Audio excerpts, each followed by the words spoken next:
are the supplies you will need when you take a watercolor workshop from me. First, you'll need some paper towels or a clean cloth. And that brings me to watercolor paper.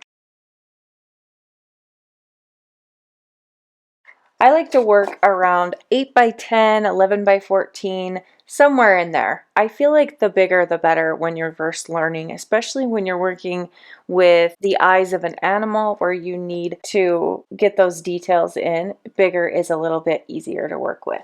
I do prefer a cold press paper, and 100% cotton is always best. Some brands that I like to use are Arches, Baohong, which is this one right here. I really love the Fabriano, Artistico, soft press and cold press papers. You will need 2 cups of water, one for dirty and one for clean. You will need some masking tape for taping your paper down to your surface.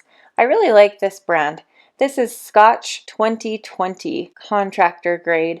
You can find it basically anywhere. I buy it in 6 packs on Amazon. You will need various watercolor brushes.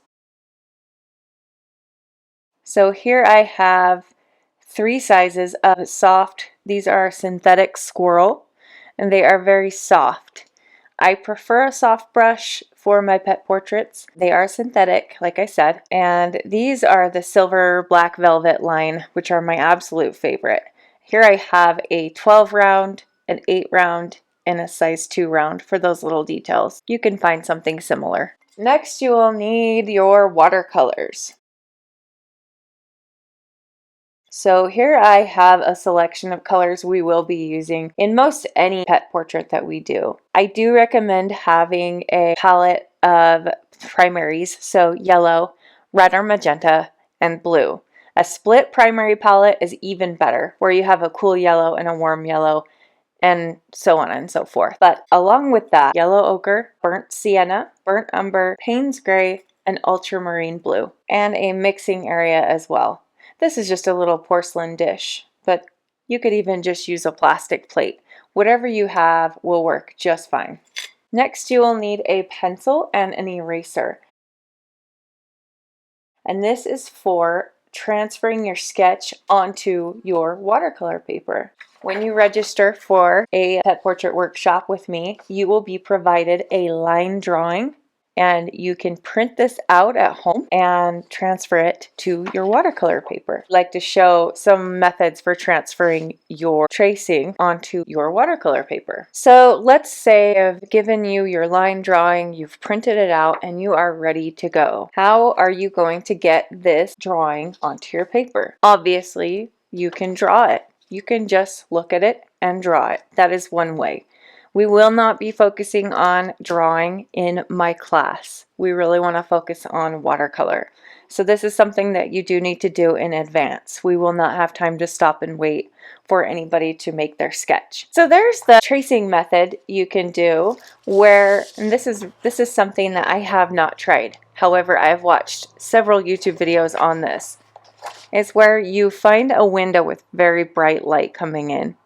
You place your line drawing behind your watercolor paper, and you put this up against the window, and if the light is bright enough, you can see your sketch behind the paper and you can go ahead and trace it on. So that's one way. Another way that I actually have used many times is the tracing method using graphite paper. So here are 2 different types of graphite transfer paper. I'm not sure which one I preferred more. This one does have more of waxiness to it and was a little bit harder to erase, because you do not want your lines to be too dark. You really don't want your lines to be seen through the watercolor. So this one that has a little bit more of a waxy finish to it is a little bit harder, but it does work. And then there's also this one, and my students did find that they like this one better. So you just need to go find what works for you. If you're buying it online, read the reviews, see what people say about it. I found both of these at Hobby Lobby. So what you do, and I'm going to use this one as an example. This side is not the side that will transfer, but this side is. So you want the black side or the gray side to be what makes contact with your watercolor paper. That's really important. And then you're going to place your sketch directly on top of that So you're making a sandwich. This part is really important. You're going to want to use some of your tape to tape everything down so that it doesn't move as you're making your sketch.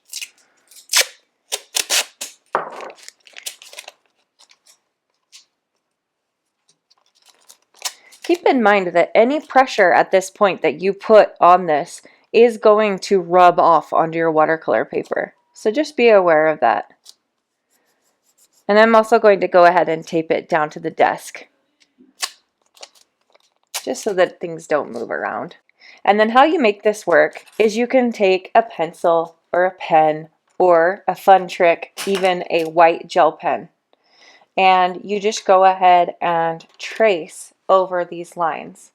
I like to start in the corner and work my way this way because, like I said, any pressure that you're putting on this, if you scratch it or anything, you're going to transfer some of that graphite onto your paper, and less is better.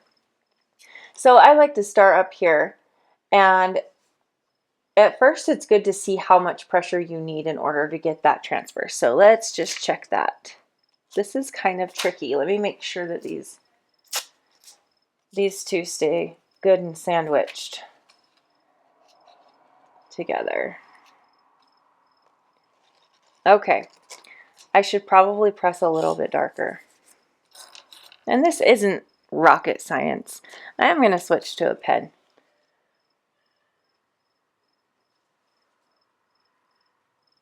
It doesn't have to be perfect either. This is just to give you your basic outline. And I will mention that a lot of these little areas that are lighter, they're just going to be hairs. So you don't even need to add them if you don't want.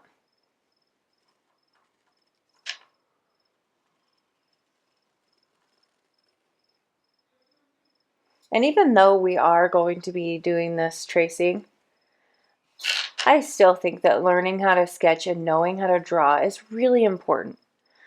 So this shouldn't be the end-all be-all for your art practice. I just want to give you an idea. I really feel strongly about the eyes. The eyes are the window to the soul.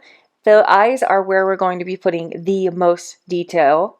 The rest of it can be flowy and loose and messy, but the eyes and the nose, in my opinion, are where I like to be the most precise. So when we're doing our sketch, that's where we want to make sure that we're the most precise. So that is why I've added in little highlights. And if you look at your provided reference image, you will note the white highlights in the dog's eyes. So make sure to leave those in so that we can get the most realistic looking eye that we can. So let's pretend I sketched this whole thing. I'm going to go ahead and remove this. So do you see how I made that transfer? And then you can take your kneaded eraser. If it's too dark, you can lift some of that color, which is really, really nice. But if you push really hard, you may end up with a darker line drawing than you prefer. So just play around with it. And if you want to practice this before you actually get started on your actual watercolor paper, that might be a good idea if you're not experienced with this. Okay, I hesitate to mention this, but one final way that I just remembered how to transfer a line drawing, or even just if you print out a photo or something and you want to make a sketch or a tracing of it on your watercolor paper. One final way that you can do that, and I learned this probably in first grade, is flip it over to the back and take a pencil. You probably wouldn't want to do this with a mechanical pencil because it would take a very long time.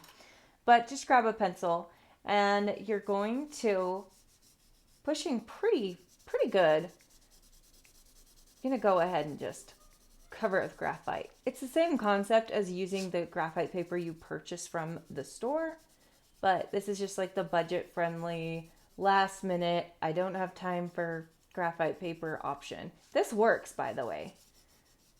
Let me just show you. See if we can line this little guy up with my previous tracings. Probably not, but okay. So you're going to tape it down. Theoretically, please tape it down. But now I can go ahead and this is just for educational purposes. There we go. Now I'm going to show you. See, we've got transfer. we've got transfer. I mean, honestly, wherever you do this, you're gonna get a very light transfer. It's probably kind of hard to see, but it works. Does the job. Good to go. One more method that I would like to... Okay, I'd like to show you an app that I use and that I prefer. So the app that I'm going to use today is called DaVinci Eye. So first what you do is you click Draw.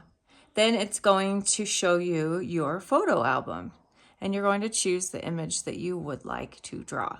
I like to choose classic mode, and there you go. It gives you a see-through image, and then you can place it on a tripod arm. You can also put it on just an upside down glass. I've done that. And then you're just going to position it where you want it above your watercolor paper here. And I've got my paper taped down to a desk. It's really important to secure it so it doesn't move around while you're trying to trace. You can move the picture, you can zoom it in and out wherever you want it. And you can also move the whole thing once you have it where you want it. And then you can choose the opacity of the image.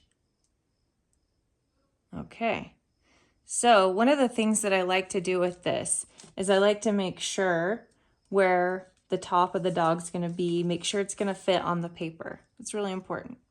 The next thing I'm going to do is I usually start on the eyes first, and I can zoom in. Everything's being zoomed in right now, the paper and the image.